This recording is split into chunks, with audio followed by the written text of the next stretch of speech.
doctor David Pérez, quisiera presentar entonces a nuestro conferenciante magistral, el doctor Emilio Pantojas García. El doctor Pantojas García es sociólogo y investigador docente del Instituto de Estudios del Caribe.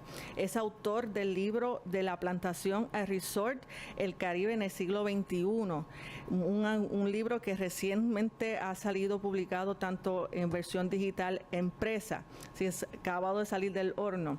También es autor de Crónicas de colapso, economía política y sociedad de Puerto Rico en el siglo XXI, un libro muy importante en donde pronosticó precisamente el colapso económico y político y social de Puerto Rico. Y recientemente en el 2019 se amplió aquel libro que originalmente se publicó años atrás. Ha sido Fulbright Scholar en 1987, Wilbur Marvin Visiting Scholar en el David Rockefeller Center for Latin American Studies de la Universidad de Harvard, eso fue en el 2010. Es fue investigador visitante en el Instituto para el Desarrollo y el Trabajo Digno de la Universidad de Kassel en Alemania. Ha dictado cursos sobre desarrollo económico como profesor visitante de la prestigiosa escuela John F. Kennedy, también de la Universidad de Harvard, y del Instituto para el Desarrollo y Trabajo Digno de la Universidad de Kassel en Alemania. También ha impartido cursos en el programa de maestría de Estudios del Caribe de la Universidad Nacional de Colombia, sede Caribe, y la Universidad de Cartagena. Así que, por favor, únanse a darle un fuerte aplauso al doctor Emilio Pantojas. Bienvenido.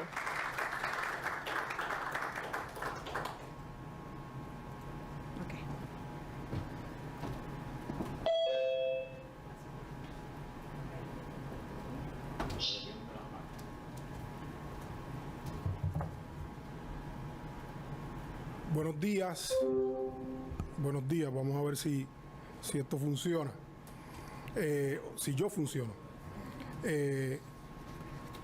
Este tema, todo el mundo está observando que hay un cambio en Puerto Rico y un cambio estructural.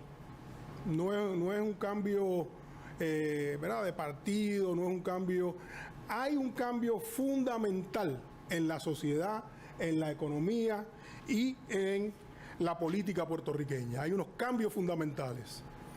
Y yo digo que hay tres grandes transformaciones bajo la soberanía estadounidense, o bajo el colonialismo estadounidense sería más correcto, pero para evitar controversias del principio lo pusimos como la soberanía estadounidense. La primera gran transformación que hubo en Puerto Rico fue en 1898, a partir de la invasión, donde se desató un proceso de transición de la hacienda cafetalera a la plantación cañera, ¿verdad? Por eso yo lo llamo del cañaveral al paraíso fiscal. De una estructura social señorial se convirtió en una estructura social capitalista, donde las relaciones no eran relaciones informales, no eran relaciones paternalistas, eran relaciones formales, legales. Se pasó de un campesinado a un proletariado rural. Había campesinado, las cosas no se acaban un día y empiezan el próximo. Y los padres de hacienda fueron sustituidos por los capataces, por los dueños del capital ausentista.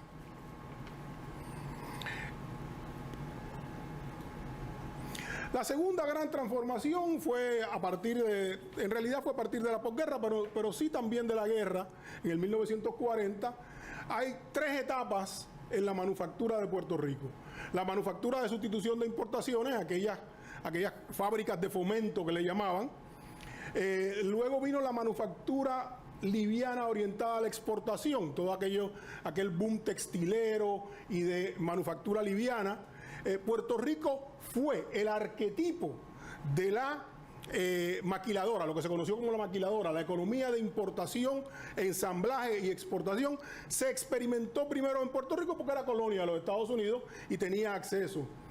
Luego vino el periodo del complejo petroquímico, que era el mismo modelo, era importación, procesamiento y exportación, pero con industria pesada y tecnológicamente más avanzada. Luego vino el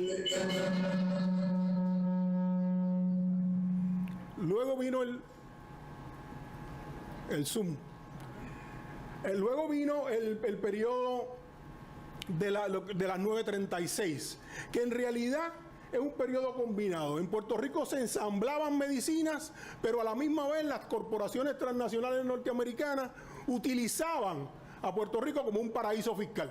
Lo que pasa es que Puerto Rico era un paraíso fiscal único, porque para usted poder disfrutar de las ventajas contributivas de la sección 936, usted tenía que tener una planta manufacturera o de medicinas, o de equipo médico, o de cualquier otra cosa que produjera productos patentizados, ¿verdad? Productos bajo patente. En el 2006 se acaba la 936 y hay ahí un interregnum de unos 6 años donde Puerto Rico está al garete, ¿verdad? Comienza lo que yo he llamado la Gran Depresión de los 2000, es el colapso del modelo de acumulación de operación manos a la obra y el Estado Libre Asociado. Ese régimen de acumulación colapsó entre 2006 y 2012, y en 2006 comienza lo que llaman la recesión puertorriqueña, que en realidad es una gran depresión. De hecho, ya ni siquiera es una gran depresión. El otro día Joaquín Villamil lo describía como una contracción secular, contracción económica secular, ¿verdad? Porque esto ya no vira para ningún lado. Y ahora, a partir del 2012, de la ley 20, la ley 22 y la ley 273, que en el 2019 un poco se consolida en la ley 60, se crea en Puerto Rico un nuevo régimen tributario. Ese régimen tributario se complementa con el hecho de que nada más y nada menos que Donald Trump, cuando descubren a Panamá, cuando salen los Panama Papers, que se descubre todo este escándalo de lavado de dinero, Donald Trump, el grupo de la OECD, el grupo europeo contra el lavado de dinero, impulsa un proyecto para firmar el Multilateral Competent Authority Agreement on Automatic Exchange of Financial Account Information, que obliga a las instituciones financieras a intercambiar, cuando hay una investigación, información de cuenta secreta con los gobiernos. Trump se negó a firmarlo. Y al negarse a firmarlo, Puerto Rico se convirtió en la nueva Panamá. Puerto Rico fue blacklisted, ¿verdad?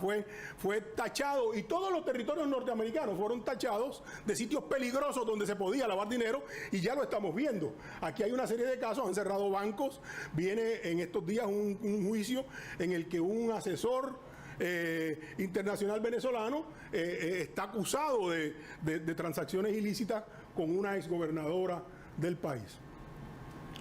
Así que, habiendo establecido este esquema histórico, vamos a pasar a entender cuál ha sido las causas y el impacto de esta tercera gran transformación en la economía, la política y la sociedad. En términos económicos, el colapso del modelo operación manos a la obra, Estado Libre Asociado, comenzó más o menos en el 2006. En el 2006, si ustedes se acuerdan, es que se comienza la recesión. Hubo 2 trimestres de contracción económica y de ahí en adelante jamás volvimos. A partir del 2008, por ahí, Puerto Rico comenzó a comportarse como una economía de guerra. De hecho, ahí, si ustedes lo ven, yo saqué esa información del Economic Intelligence Unit, usted puede ver que Puerto Rico se comporta como las economías de Sudán, de Yemen, de Guinea Ecuatorial, la de Grecia, que no estaba en guerra, la de San Marino, pero que son economías también como la de Puerto Rico, con problemas serios de gobernanza. Libia, Trinidad y Tobago, y Italia no era así, pero el Líbano también. O sea que Puerto Rico empieza a tener un comportamiento de contracción y expulsión de gente como las economías de guerra. Lo único que los puertorriqueños no van en bote, van en avión de JetBlue, ¿no? Y si lo miramos, el gobierno nos dice que estamos saliendo de la recesión. Hubo un 4.8% de crecimiento el año pasado, según ellos, pero ese por ciento es el gasto federal, no es crecimiento de nueva economía, de creación de riqueza. Pero en general, en los últimos 5 años, la economía ha decrecido por 0.2%. Hay varias narrativas sobre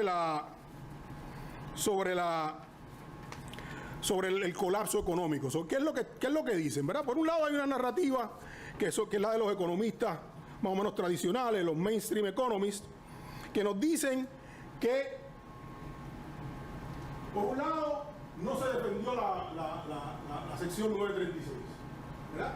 Por otro en un artículo académico muy importante de que Puerto Rico se desindustrializó, lo que se conoce como la trampa de los países de ingreso medio, ¿verdad? Y esa desindustrialización se mide por la contracción del empleo, etcétera, etcétera, y se entiende que además de la mala gerencia fiscal, de la mala gobernanza que hay en Puerto Rico, que nosotros día a día le llamamos la corrupción, hubo además un mal manejo de la estrategia de desarrollo, que, dicho de otro modo, quiere decir que Puerto Rico no se reposicionó en la economía global. Déjenme ver, esto fue lo que pasó en Puerto Rico. La cadena de valor global de las farmacéuticas, Puerto Rico era el punto más bajo del ensamblaje, donde además había un paraíso fiscal. Perdón.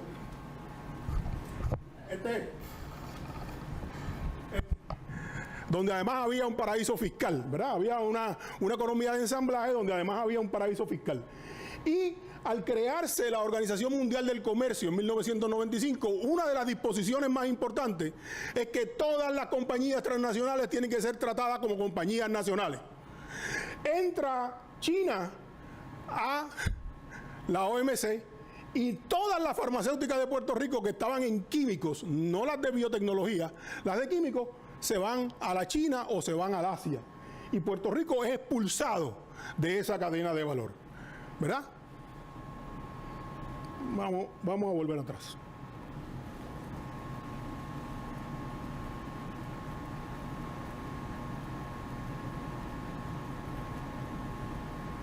En ese sentido, no era posible una defensa de la 936 porque había cambios en el marco económico global y la desindustrialización la causó precisamente en ese cambio en la cadena de valor global.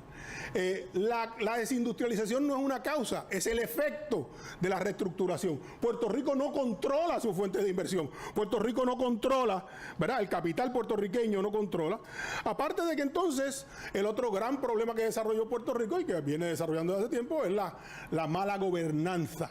Esa mala gobernanza que es la corrupción. Y esa corrupción tiene un costo.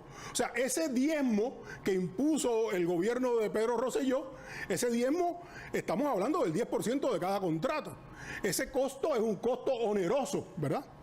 Y de hecho, también se promovió la deuda, se promovió el endeudamiento cuando se perdió el toll gate tax de las 936.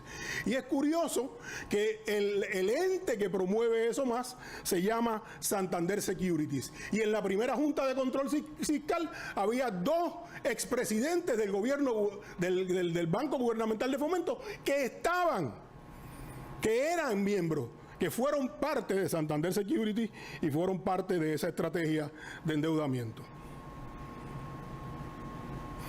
Ahora le pongo en dos slides, una foto dice más que 1000 palabras, ¿verdad? Este es el crecimiento, este es el colapso en dos gráficas. Aquí está el crecimiento, donde en el año 2019, él da unos impulsos así, cuando se derrama una gran cantidad de fondos federales después de María, después de los temblores, él da un impulso, pero no hay crecimiento sostenido, ¿verdad? Y aquí tenemos el índice de actividad económica, que es incluso mucho más importante. Y ahí vemos cómo el índice de actividad económica tiene una tendencia secular a declinar. Y ahora se habla de la reconstrucción y de la recuperación. Y se habla de la danza de los millones. Eso de la danza de los millones no es nuevo, eso era en los 30. De hecho, el cuadrángulo de la Universidad de Puerto Rico fue construido con fondos de la PRA, con fondos del Puerto Rico Reconstruction Administration. Y aquí yo puse, para no cansarlo, yo puse titulares recientes. El 3 de marzo de 2011, dice el Centro de la Nueva Economía que se habían gastado solamente a 44 meses de María, 44 meses, estamos hablando prácticamente de casi 3 años y medio, se habían gastado solamente el 29% de los fondos asignados para la reconstrucción. El 6 de junio de 2022 el gobierno y Luma había utilizado solamente el 1% de los fondos destinados a la reconstrucción del sistema. El 15 de septiembre de 1992, el titular de Metro Puerto Rico dice: latente el riesgo de devolución de fondos de reconstrucción. El día 24 de marzo de 2023, el mes pasado, nos dicen: anuncian millones en fondos federales para la construcción de residenciales, para la reconstrucción de los residenciales, de los residenciales públicos. Y curiosamente, 2 semanas después, el 10 de abril, se nos dice que los primos del gobernador, Pedro Pierluisi, se declaran culpables ante el Tribunal Federal de Metro por malversación de dinero. ¿Y ese dinero era para qué? Contratos para los residenciales públicos. O sea que por un lado nos anuncian que nos van a dar millones y millones, y por otro lado nos anuncian que los primos del gobernador se están robando el dinero de esos residenciales. Le están robando al gobierno federal. Esa es la parte que a mí siempre me ha parecido interesante, ¿verdad?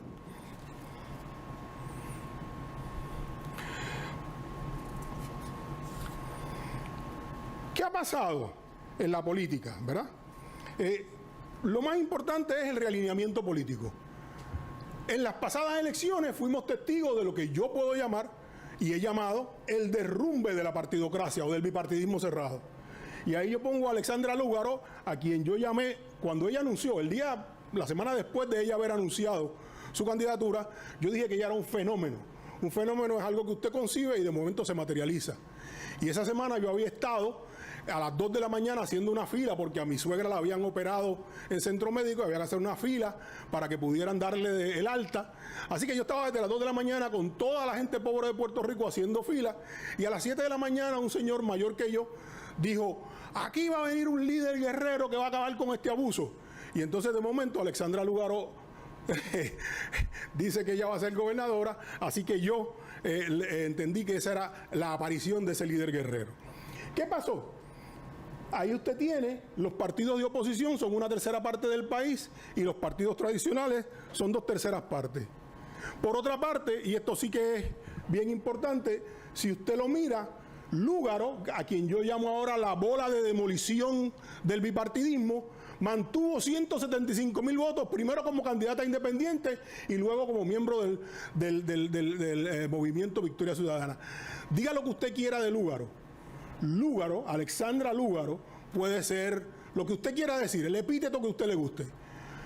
Por alguna razón capturó la imaginación de la juventud y tiene 75,000 votos solo o en un partido, en la bola de demolición de este elemento. Curiosamente, Sidre saca más o menos un 5%, y eso es lo mismo que saca el Proyecto Dignidad. O sea que los advenedizos, hay 250,000 de puertorriqueños que en las pasadas 2 elecciones ha votado por los advenedizos. Llámese Sidre o llámese Partido Dignidad, llámese Alexandra Lúgaro, esa gente ha capturado 250,000 de votos. Ahí lo tenemos. Alexandra Lúgaro, 11 y 14%, son los mismos 175,000 votos. Sidre y el Proyecto Dignidad, 6.8%. La participación bajó, por lo tanto, la proporción subió. Ese es el realineamiento político. Pero el realineamiento político va más allá, va mucho más allá. Hay un señor que se llama Manuel Álvarez, un estadístico, que publica en Twitter cifras muy interesantes. Un analista, es el mejor analista que yo conozco, puede haber mejores, pero el que yo conozco es el mejor. Y yo decidí decirle que si podía llamarlo. Y él tuvo la gentileza de cederme, le estoy dando crédito, de cederme el uso de estas tablas. Lo que dice ahí, una pena que no tenga, nadie tiene un puntero de esto, no se me ocurrió. Bueno, de todas maneras, si usted lo mira, en San Juan, en el voto presencial, lo ganó el Movimiento Victoria Ciudadana. La diferencia es en el voto ausente, que es, me dice Manuel, es el problema de todos los precintos. En todos los precintos el resultado presencial, incluso del voto adelantado presencial, es distinto del voto adelantado del precinto 77. El precinto 74 no tiene problemas. En Florida es interesante que la tercera fuerza es nada más y nada menos que el Partido Dignidad. yo me acordé de Gigi Ávila, que es de Camuy, y no sé, tengo esa pista dándome vueltas en la cabeza de que el fundamentalismo cristiano de derecha está rondando por ahí, por esa área de Arecibo, Camuy y Florida. En Caguas no hay partido mayoritario en el voto presencial. Y el partido que gana, no gana con un 50% ni con un... O sea, los 4 partidos están, si no empatados, muy cerca. Lo mismo pasa en Cabo Rojo. Eso es el realineamiento. Esa es la nueva política. Pero esa nueva política, además, tiene nuevos ejes. Los viejos, toda esta gente, todas estas canas se pasan hablando de qué, del estatus, de la estadidad, de la independencia. Pero los jóvenes están hablando de qué, del género, de la raza. Esos son temas ejemplares, son temas fundamentales, son nuevos los ejes de debate. Esa es la tercera parte de la tercera gran transformación. Y por supuesto, estamos ante un Estado fallido. Puerto Rico no es un Estado soberano, pero no tiene control físico. El Estado colonial puertorriqueño no tiene control físico del territorio. Ustedes han visto todos los casos donde la policía no puede entrar. Mataron a un militar porque redefinieron el flujo del tráfico. La erosión de la autoridad legítima en la toma de decisiones, aquí nadie le crea a ningún tribunal. De hecho, la propia gobernadora Wanda Vázquez dijo que el FEI le hacía chanchullos a ella. Así que ahora que la pobre legisladora del Movimiento Victoria Ciudadana va para el FEI, pues ¿quién le va a creer si no le cree su propio partido? Y la incapacidad de suministrar los servicios básicos. Ese es uno de los elementos más importantes, que en Puerto Rico la gente pobre no tiene acceso a los servicios básicos. Claro, Puerto Rico no es un Estado fallido en el sentido tradicional, porque Puerto Rico no es un Estado soberano. La Junta de Supervisión Fiscal, una nota, ¿verdad? Porque hay que hablar de la Junta. Si uno no habla de la Junta, no ha hablado de Puerto Rico. ¿Qué les digo de la Junta? Pues mire, la Junta es un acto de colonialismo crudo y duro. Y simplemente lo que hice ahí fue reproducir en inglés, además, ¿verdad? Para que en el original, en el que se escribió, que las provisiones de esta acta van por encima de cualquier ley y de cualquier disposición del territorio. Y segundo, para que no se le olvide a nadie, la sección 101 nos dice, mire, la Constitución de los Estados Unidos, la Constitución, la de los padres, porque no hay madres en esa Constitución aparentemente, por lo menos las mujeres feministas no lo reconocen, dice que todo lo que sea necesario hacer, el Congreso lo puede hacer. ¿Para qué? Para correr los territorios. Puerto Rico es un territorio. Yo siempre le digo, para que no se les olvide a los americanos, porque en estos días le he tenido que hablar a un montón de americanos, que Puerto Rico es un territorio. ¿Qué quiere decir eso?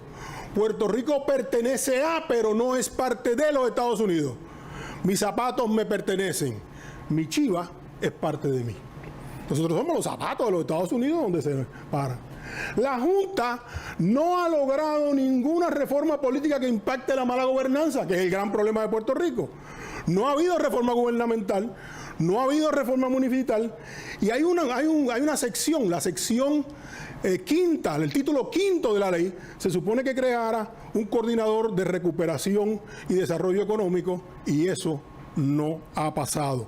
La Junta no ha hecho nada para promover de hecho la palabra era revitalización, la revitalización y desarrollo económico. La sociedad, y ya voy terminando.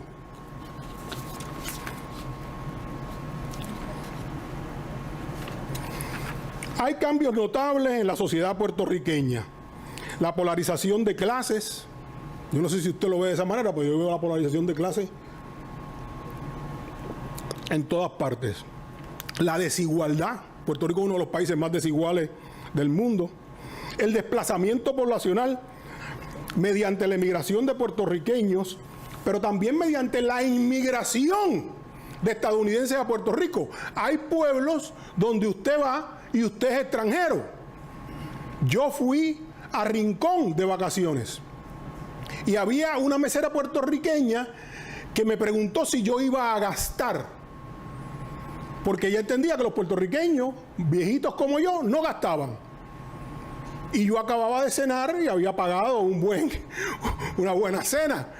Así que no llamé al gerente, pero le dije, no, sí, yo voy a gastar, ¿verdad? Y después me explicaron, yo le pregunté a los muchachos de los meseros, es que los americanos dan 20%, los puertorriqueños dan 10 o 15%, ¿verdad? O sea, hay sitios donde yo soy extranjero, hay enclaves, pero la sustitución poblacional puede describirse en 3 ejes. Por un lado está ese proceso migratorio de 2 vías. Por otro lado, estamos hablando de la gentrificación por turismo. Pero hay que añadirle un elemento a la gentrificación por turismo, y es el asentamiento de los extranjeros.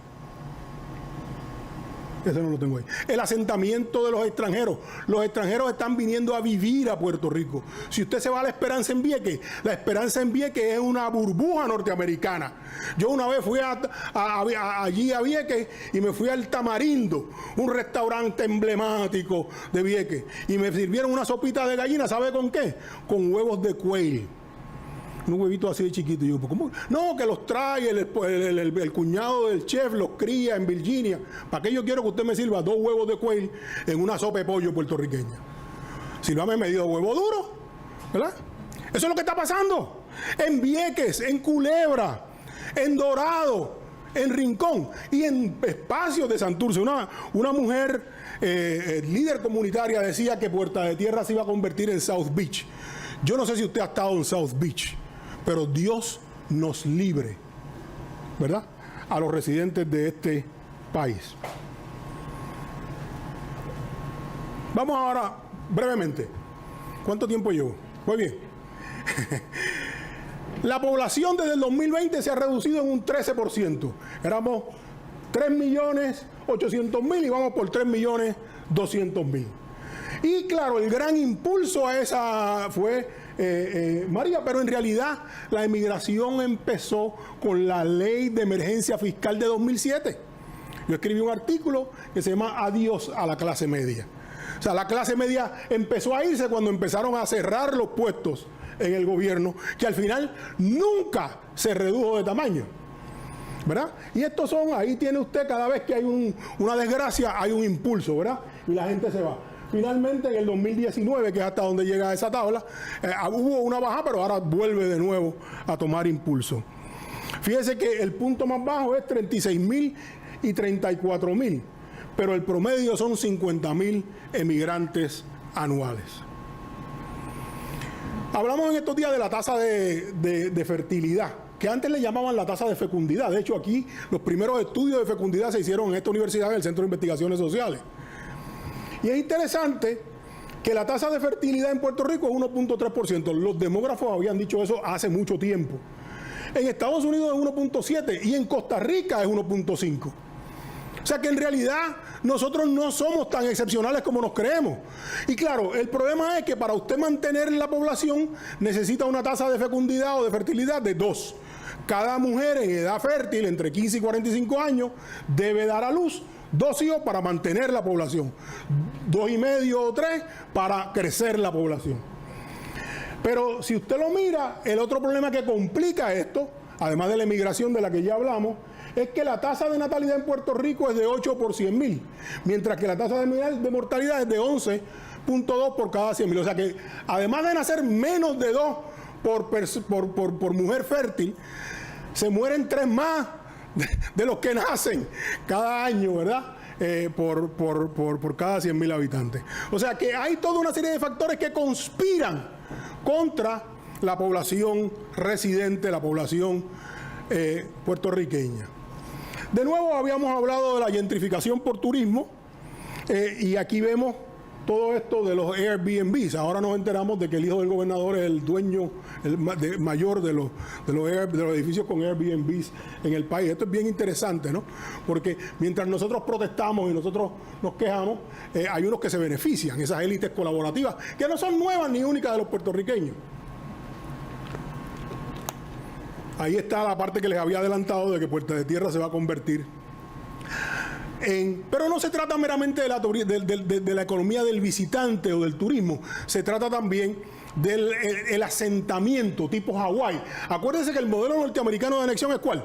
Se asienta una población blanca anglosajona, eso era, ¿verdad?, en el siglo XIX, y esa es la que pide la incorporación. Vamos a ver si eso es lo que pasa, yo no lo sé y no lo estoy prediciendo.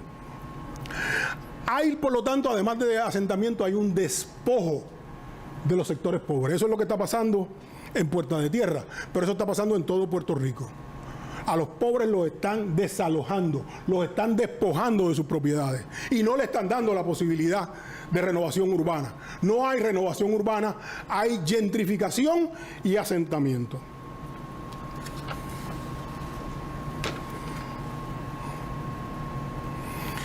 Es interesante que uno de los elementos más fundamentales de esta apropiación, de este despojo, y la palabra despojo la tomo de mis colegas de las Islas Baleares y de Barcelona, que trabajan en el turismo. Este despojo de las poblaciones se está dando más que nada en el litoral. El 68% de los permisos que se dieron en el 2022 fueron en el litoral, el permiso de construcción, en las playas, en las áreas costeras, que aunque no sean playas son áreas costeras, y más o menos un 65% de todos los permisos que se dieron entre 2015 y 2021 fueron en las áreas costeras. El empobrecimiento. No me acuerdo quién fue de los funcionarios del gobierno que salió cuando salió el informe del censo de 2020, anunciando que la pobreza se había reducido del 41.8% al 39.2%.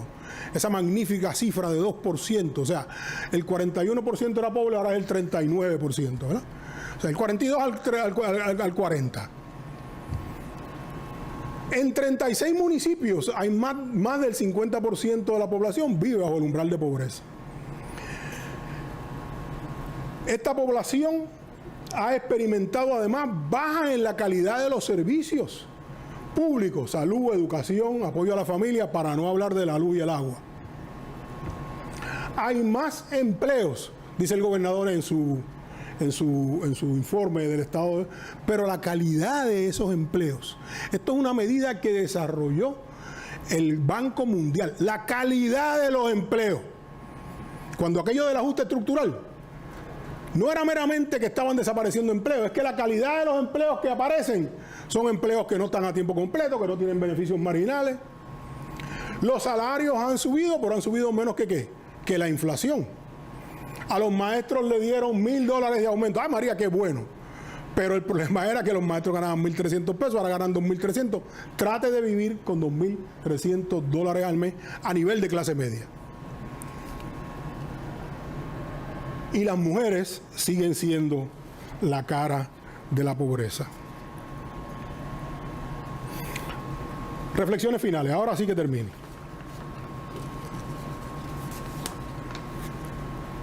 El proceso de implantación del proyecto neoliberal global desplazó a Puerto Rico de las cadenas de valor global en la manufactura de fármacos e instrumentos de precisión médicos y lo impulsó hacia lo que se llaman las cadenas de riqueza global.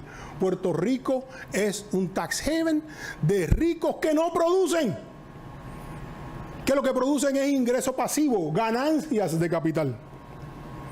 Puerto Rico es la nueva Panamá de las cadenas de riqueza. Fíjese la diferencia, cadenas de valor versus cadenas de riqueza global. El marco jurídico de la nueva estrategia de desarrollo está convirtiendo a la isla en una burbuja inmobiliaria total, desde una esquina a la otra. Esto no es que hay una burbuja en tal sitio, una burbuja en Puerto Rico. La gente no puede ni comprar ni alquilar casa, la gente de las clases trabajadoras. Y los sectores pobres no consiguen viviendas a precios ni rentas razonables. Esta tendencia no es única en Puerto Rico, por supuesto. Está ocurriendo en todo el Caribe y en ciudades de Europa. La población local ha sido desplazada, iniciándose un proceso de sustitución poblacional, pero que es multidireccional. Las clases trabajadoras locales que emigran y son sustituidas por inmigrantes del Caribe y América Latina, o por los trabajadores por contrato en la agricultura. Llegaron mexicanos. De hecho, el otro día un grupo de ciudadanos 20, 22, 60 me quería invitar a hablar y porque estaban preocupados por la mano de obra. Y yo dije, bueno, ¿y por qué no creamos un régimen de importación de mano de obra de Haití? La que me invitó me dijo, bueno, pero Emilio, eso es controversial. ¿Y por qué es controversial que sean haitianos los trabajadores inmigrantes? ¿Verdad? ¿Por qué será? Pregúnteselo usted, no lo voy a contestar. Las costas y playas se llenan de comunidades de acceso controlado, de alto costo, y restringen el acceso abierto a las playas y los espacios habitables, porque no es solamente las playas, son los espacios habitables. También se crean enclaves norteamericanizados que ya mencioné, como Rincón, La Esperanza en Vieques y Culebra. La tasa de fecundidad ha bajado y la tasa de natalidad y mortalidad tienen una disparidad que contribuye a ese cambio poblacional.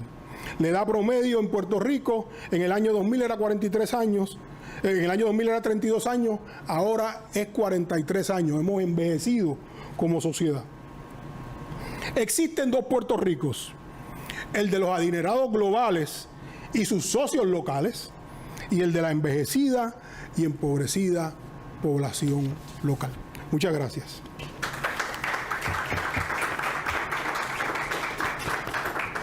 ¿Hay tiempo para preguntas? Sí, eso mismo. El próximo panel será a las 10:30, así que tenemos tiempo para unas preguntas si le quieren dirigir al profesor Pantoja.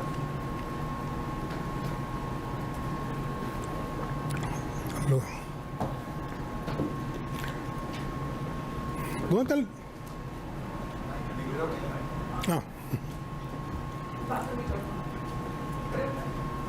Emilio, muchas gracias. Me llamo Valeria, yo soy de Canadá, soy profesora en la Universidad de Vancouver. Muchas gracias.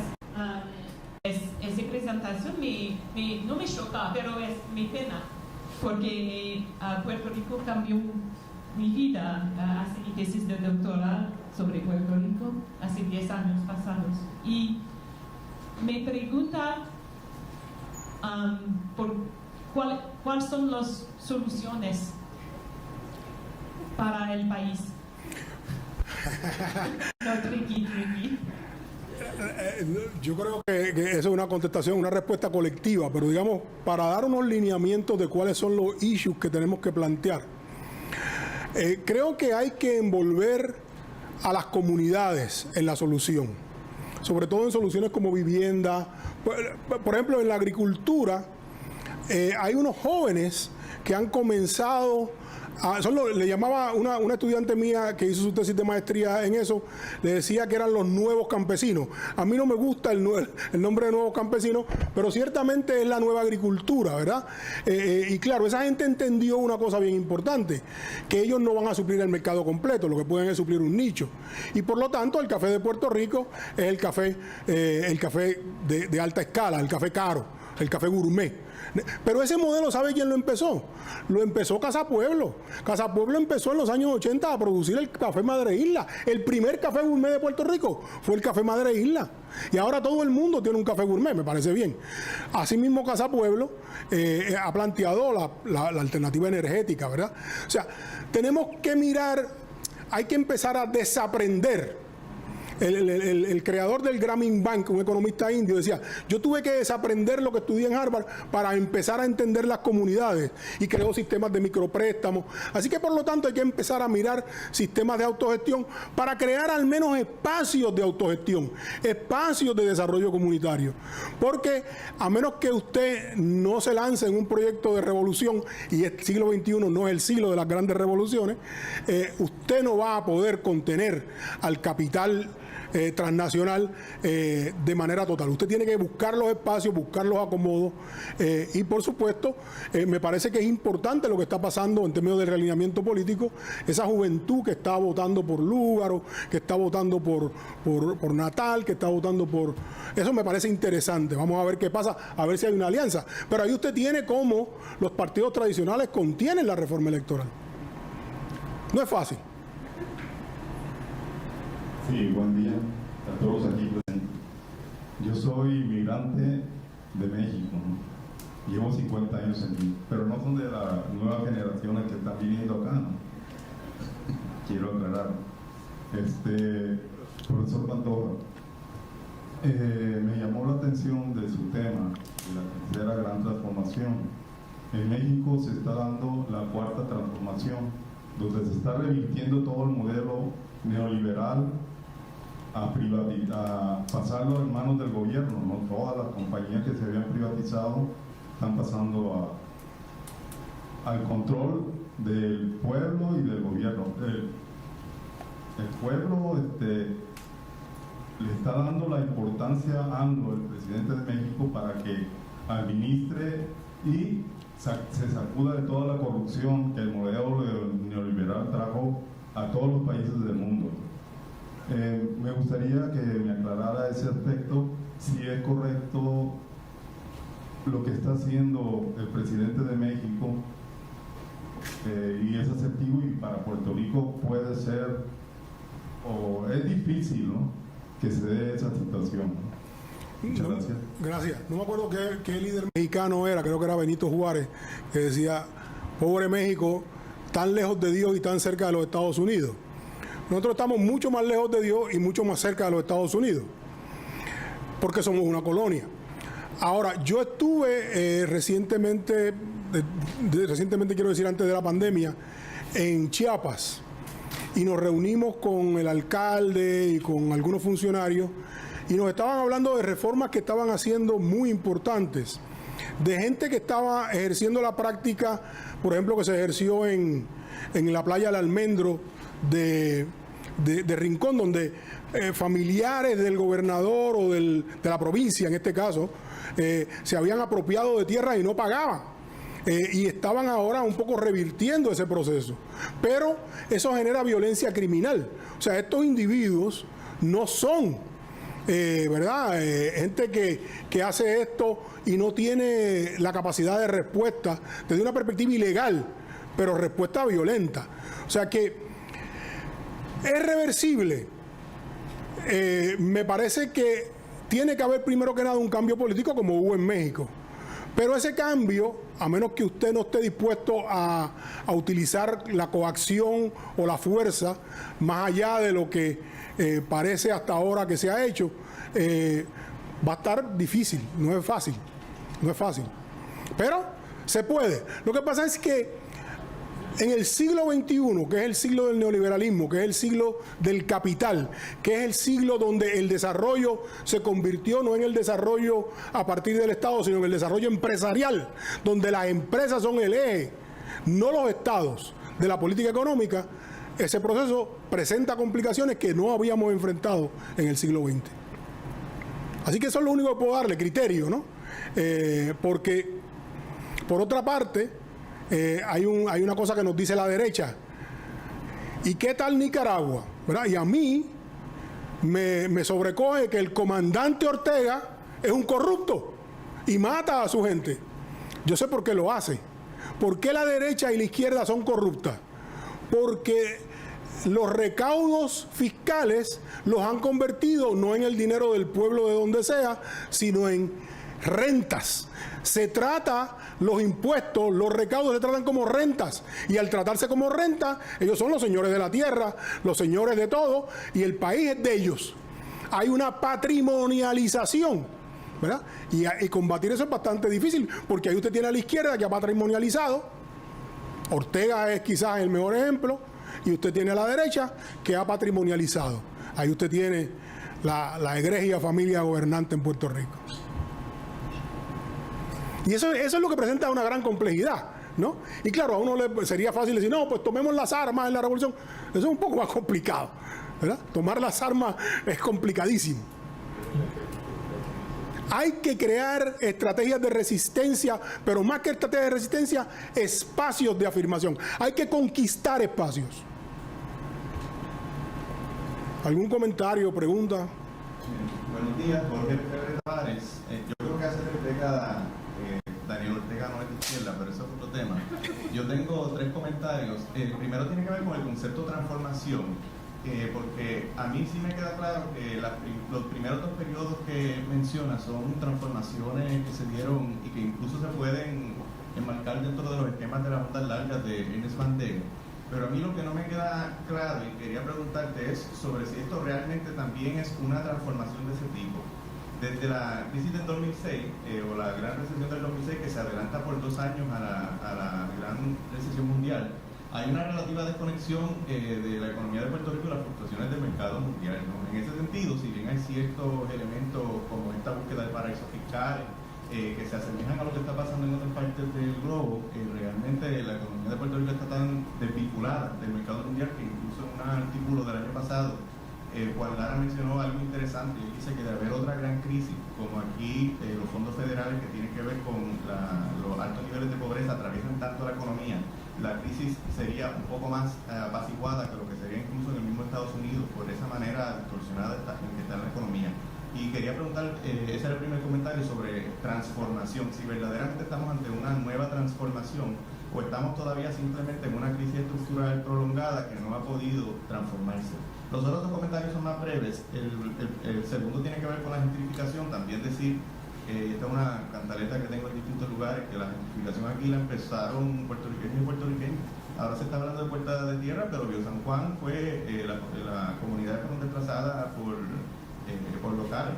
Lo mismo en Plaza Loíza, y obviamente la vulgaridad de las personas que están viniendo con Ley 22, particularmente después de la pandemia, le dan un sentido más nacional a este problema de la gentrificación, que siempre para mí es importante recalcar que esto no es una cuestión necesariamente nacional, sino de clase.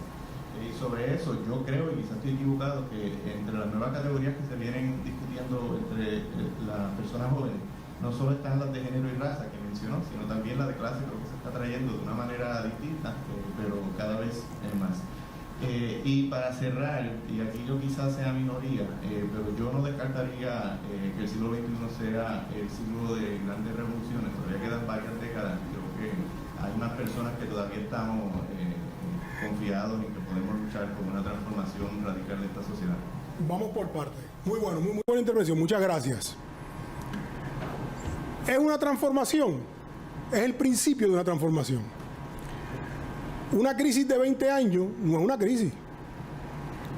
O sea, las crisis tienen unos ciclos concretos, ¿verdad?, que llevan a un desenlace. El problema es que estamos ante una transformación. Lo que pasa es que la estamos viendo a cámara lenta, eso va a ir poco a poco, pero sí hay una transformación. Hay una transformación que yo la describo, esto es un análisis descriptivo, yo la describo en términos de cómo se está resquebrajando la estructura social. Lo que tiene Puerto Rico, y eso me lo decía un amigo cubano, es que Puerto Rico nunca da contra el concreto, decía el amigo cubano. ¿Por qué? Por los fondos federales. Porque Puerto Rico es una colonia donde los americanos meten la mano. O sea, nosotros sacamos un gobernador de aquí y los americanos, ¿qué hicieron? No voy a mover un dedo. Hay un merengue que dice, no voy a mover un dedo. No movieron un dedo. ¿Y qué pasó? El proceso se restableció. El bipartidismo le dieron un martillazo, le dieron un marronazo, pero sigue ahí. Y en las próximas elecciones vamos a ver nosotros todos los conflictos que se van a generar en torno a esa incapacidad o a esa capacidad de resistencia que tiene la caquistocracia puertorriqueña. Ese gobierno de los peores, son los peores en términos de su calaña, de su calidad de ser humano, pero no son los peores en términos de que sean brutos. Son corruptos brillantes, ¿verdad? Así que eso por un lado. Por otra parte, la cuestión de la gentrificación es interesante, qué bueno que usted lo sabe, porque la juventud no lo sabe. Yo tengo un estudiante que estaba haciendo una tesis sobre gentrificación en San Juan, y yo le digo, mira, la gentrificación empezó con Hernández Colón, la discoteca San Juan. Yo estaba allí cuando crearon la TEA y la Taona, y empezó la clase media de izquierda, progresista, a reconstruir bajo el programa de conservación histórica del Instituto de Cultura Puertorriqueña. Y hubo una gentrificación criolla, esa clase media, ese gentry criollo, en los años 80, en los años 70, empezó en los 70. Pero ¿qué pasa? Cuando hay el quiebre de la burbuja inmobiliaria en Puerto Rico con la crisis de 2008, los puertorriqueños que estaban allí empezaron a perder, no tenían la capacidad. Y por lo tanto hubo unos que vendieron, otros que convirtieron en... Y sí, pero además de eso hay otros espacios que no es San Juan, ¿verdad? Y además eso está pasando en Cartagena. De hecho, yo fui a La Habana en diciembre y estaba espeluznado porque frente a los helados Copelia están construyendo un mega hotel un mega hotel en Cuba. Y yo le decía a mi amiga cubana, la profesora que me invita, le dije, oye, pero esto ustedes, no, pero que nosotros tenemos un Estado, que no vamos a permitir que los extranjeros tomen las propiedades. Eso hace una diferencia. Pero por otra parte, en términos del usufructo, es parecido. Así que esto es un proceso global. Esto es un proceso. ¿Cuál es la otra que se me...? No quiero... Bueno, para eso... Y el libro está gratis, así que no estoy vendiendo libros. En mi libro, el último que acabo de escribir, que se llama De la plantación al resort, que es una colección de ensayos, hay el quinto capítulo, el quinto ensayo, se llama Las dos grandes revoluciones del Caribe, Haití y Cuba, ejemplos o escarmientos. Y lo que yo digo, no lo digo yo, de hecho lo decía uno de los generales sandinistas, uno de los comandantes, decía que el ciclo de las revoluciones nacionalistas se había acabado. Yo no veo revoluciones nacionalistas pasando en América Latina. Sí veo movimientos sociales, movimientos populares, pero a lo mejor me equivoco, ¿verdad? Gloria a Dios, qué bueno. Pero el problema es que en este momento no hay, ¿verdad? No veo yo como científico social y no ven los colegas que yo leo. Una efervescencia y una capacidad, porque además el Estado tiene una capacidad de represión inusitada. El Estado tiene una capacidad de represión. O sea, aquí hay cámaras en todos sitios. Cuando yo era muy joven, en alguna ocasión fui a un Estado socialista. Un Estado socialista no, un Estado del África, un Estado árabe, a hablar sobre la independencia de Puerto Rico. Y el que nos hablaba decía, nosotros le compramos las armas al imperio y se las damos a los combatientes. Y los libios compraban armas a Europa y se las vendían a los irlandeses. Y yo le digo al amigo mío, este tipo nos está ofreciendo armas, ¿por dónde las vamos a meter? ¿En qué barco? O sea, por Cabo Rojo entra un barco con armas para una revolución. Ese es el problema, ¿verdad? Ese es uno de los problemas en aquel entonces, estoy hablando de los años 70. Me parece que Ojalá, o sea, algo hay que hacer, pero creo que el siglo XXI, ¿verdad? Y la tecnología y la capacidad represiva del Estado ha sido, de hecho yo tengo una carpeta, yo conozco la capacidad represiva del Estado desde el principio, lo que pasa es que nunca le salió, pero sí, o sea...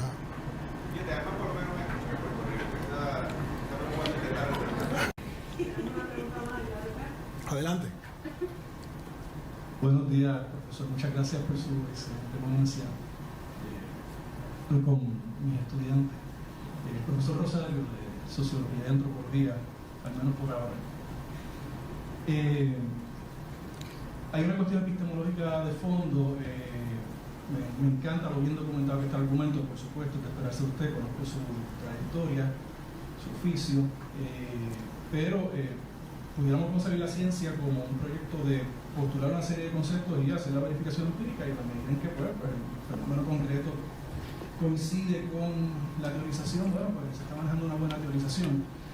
Sin embargo, noto en esta presentación, no necesariamente en otros documentos o exposiciones, que la información que se estaba presentando se maneja como si fuera un asunto nuevo, inusitado. Sin embargo, si asumimos una teorización económico-política crítica, puesta por la concepción materialista de la historia de hace 170 años, si conocemos lo que es la relación capital-trabajo, pues es totalmente predecible que esto iba a pasar en algún momento. Si conocemos los trabajos de Lenin a partir de Hilferding sobre el imperialismo capital financiero, pues sabemos que inevitablemente esto es lo que va a ocurrir. Si conocemos la teoría de la dependencia, autores como Gunther Frank, Staudenhagen, Santos, Marini, etc., pues sabemos esa aplicación de la teorización de Lenin y Hilferding a contextos latinoamericanos, y pues sabemos que más o menos inevitablemente eso o múltiples variantes que son las que están a grandes rasgos sucediendo, pues, es casi predecible que esto va a ocurrir, casi predecible, el sector mecánico, tendencial, estocástico, hay que asumir teoría del caos, teoría de complejidad, siempre hay particularidad, 2020 y tanto no es lo mismo que 1848, obviamente, pero hay una estructura básica que es una pauta que conecta, como diría Gregory Bateson, epistemólogo británico interesante. Entonces, pues, me gustaría que comentara sobre eso, y aclaro que no estoy planteando de ninguna manera ningún estatalismo burocrático, de ninguna manera. comentario. Es una organización que ayuda a entender esto, incluso que prácticamente lo predice. Muchas gracias. Muy buen comentario y muy importante. Yo tengo, tenemos en este último libro que escribí, que es como la última obra, ¿verdad? Ya uno está llegando a la edad del retiro, aunque yo no pienso retirarme, pero yo tengo en el tercer capítulo de la primera parte, se llama Los frutos amargos del neoliberalismo. Y un poco la premisa es esa. O sea, ¿qué usted esperaba que pasara si las políticas neoliberales sabíamos que nos iban a llevar ahí?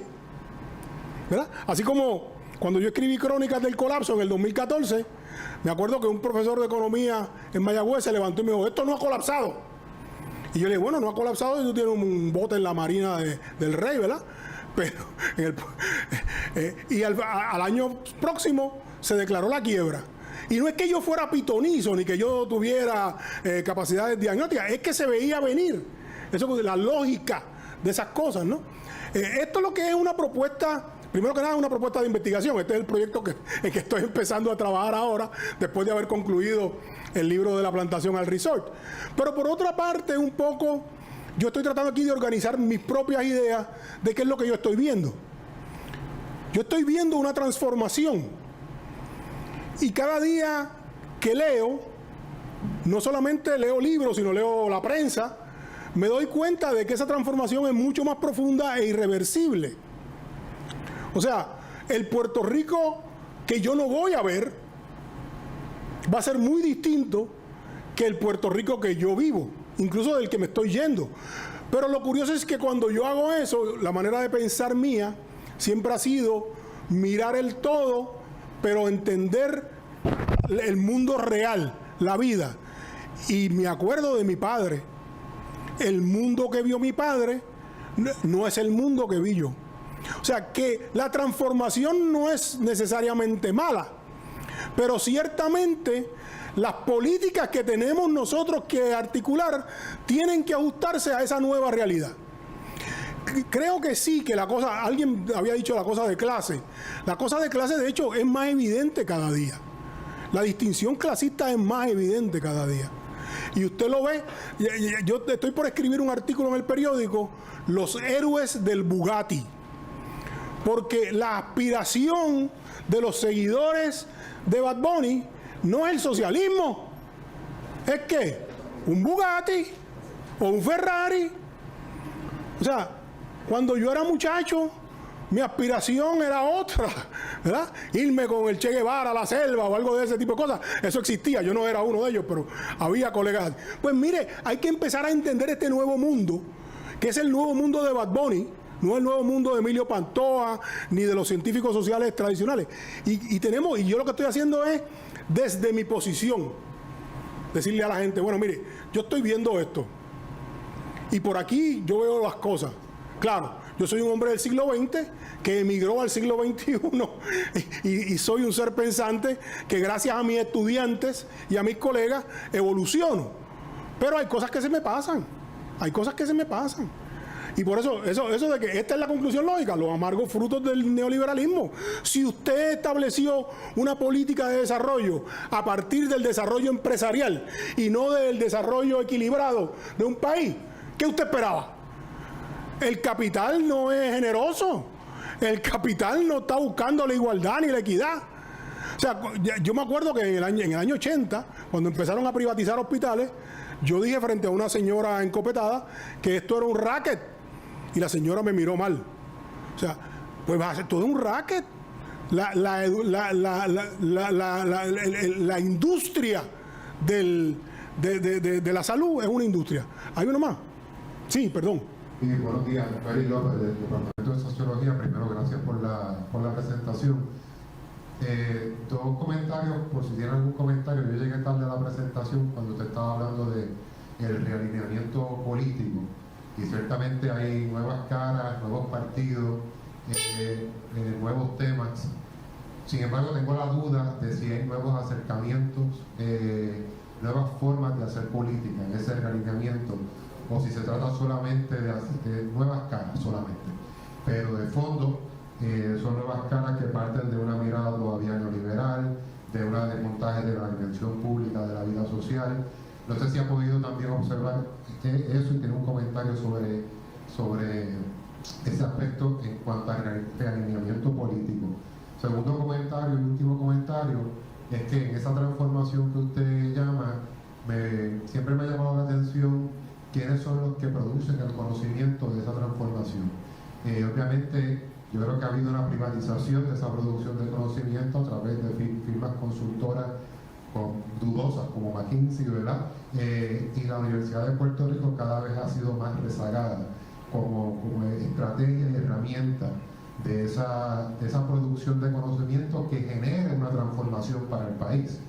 A la Universidad de Puerto Rico se le ha colocado en una posición de mirarse para adentro, que hay que hacerlo, y transformarse para adentro, que hay que hacerlo, pero se nos ha olvidado también de cómo la universidad puede aportar en esa transformación hacia el país.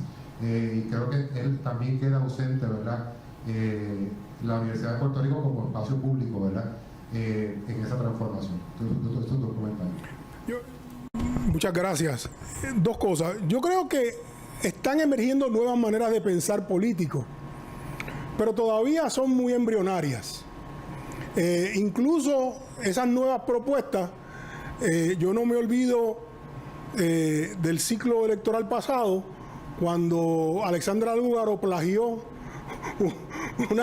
la sacó así de la internet, hizo como hacen los estudiantes. Yo no sé si a ustedes le hacen eso a los estudiantes, que sacan del internet. Yo tuve una que no era estudiante mía, que sacó el ensayo del internet y el profesor supo que estaba plagiando sin usar los programas, porque decía: visitamos la Universidad del Río de la Plata. Y la joven no había visitado nunca nada, ¿no? Y yo tuve que darle la opción de darse de baja del programa graduado, porque no le quería hacer cargo, no le quería formular cargo por plagio, que es un delito grave.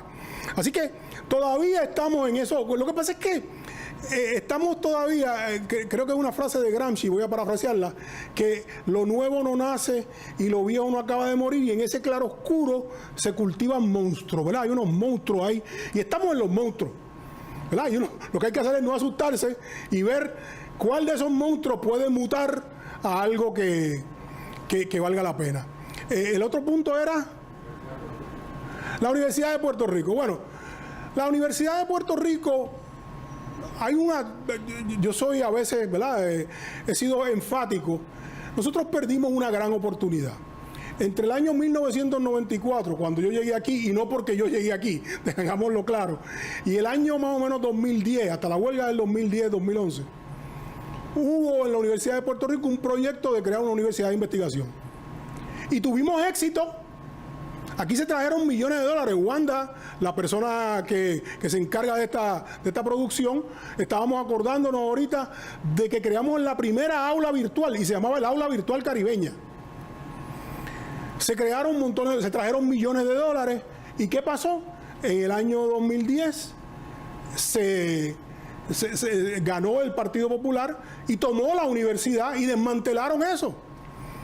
Ese desmantelamiento tiene un precio, porque le dio la excusa al próximo partido. En el 2017 yo tengo montones de escritos que están en el libro sobre lo que yo entendía que iba a pasar con la huelga.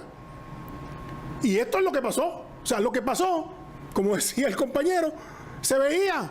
Yo lo dije. Yo no soy profeta, pero yo sabía lo que iban a hacer. Porque soy puertorriqueño, soy sociólogo y conozco la lógica de mi país. Así que la Universidad de Puerto Rico no renunció, pero la renunciaron los partidos políticos. Y en ese sentido tenemos gente que no son lo óptimo, para decirlo de una manera, ¿verdad?, delicada, que no son lo óptimo como gerencia alta de la Universidad de Puerto Rico. No hay visión, no hay recursos. Además, nos olvidamos de que el informe que dijo que eran 500 millones para la universidad fue el informe bajo García Padilla.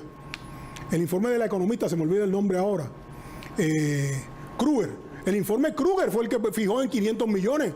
No fue la Junta de Control Fiscal. La Junta de Control Fiscal lo adoptó.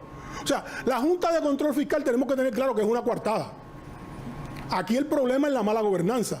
La Junta de Control los ayuda, que es otra cosa. Pero lo usan de coartada. Lo usan de coartada. Uno más había. Muchas gracias.